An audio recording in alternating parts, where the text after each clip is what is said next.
Trio State Fair Bears in here, 94-4, 94-1, and 9-1. 9-1 is going to be the predominantly black-topped one. The more exotic colored one is going to be 94-4, and then 94-1 is going to be kind of the tweener color-wise.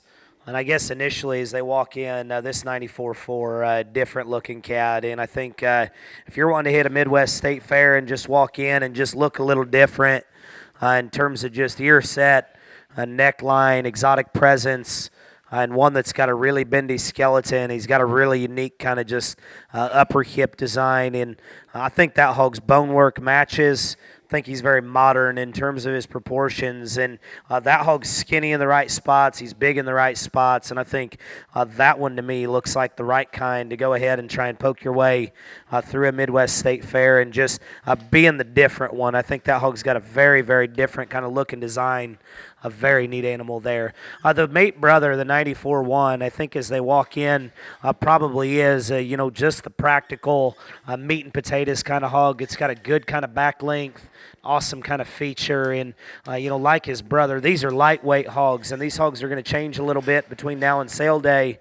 But one thing's going to remain consistent. That hog's design, that hog's proportions, and that hog's just feedable look, I think is the right kind, to be one that's just going to continue to get better every day. Then the off-notch 9-litter pig, kind of the greener built one in the group. But, man, talk about just a neat-looking, real extended one. It's awesome in terms of his build, real good in terms of his squareness. And if that thing grows into his ears, he's going to be a stout one, is a big one. And like I said, you got a week until sale day here.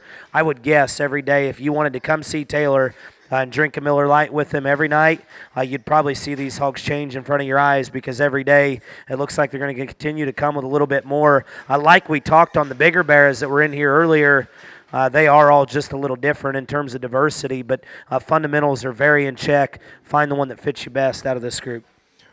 We've ran a handful of spots and through the pen, and Isaac and I were talking about, some of them making early county fairs or from a national show window. I think the trio of barrows in here just kind of look like barrows are going to be good come late July, first part of August. That's when, if you can make these things go ahead and get them to 280, 290, when ones like this end up being big pigs, they're going to stand out because their skeleton is going to enable them to be at that added weight and still, look and perform to a very, very high degree. All three of these barrows are awfully neat. I tell you what, the kind of neat marked barrow that's right there in the middle, there on the end of the pipe, a different kind of color pattern with a unique kind of head shape is awful neat, and still with that kind of look, he's still stout boned and good muscled. I think these spots have been good, and they're just continuously impressive. Looks like we got another set that's going to roll in, and all these spot pigs are very, very neat. Just like Isaac said, if you find some time, come on over to Royal Center and check these things out in person. I don't know if I can confidently tell you which one is best because quality is deep, backed by powerful sows. Trio of spot bears in here, I would advise you to look in a neat set of show pigs.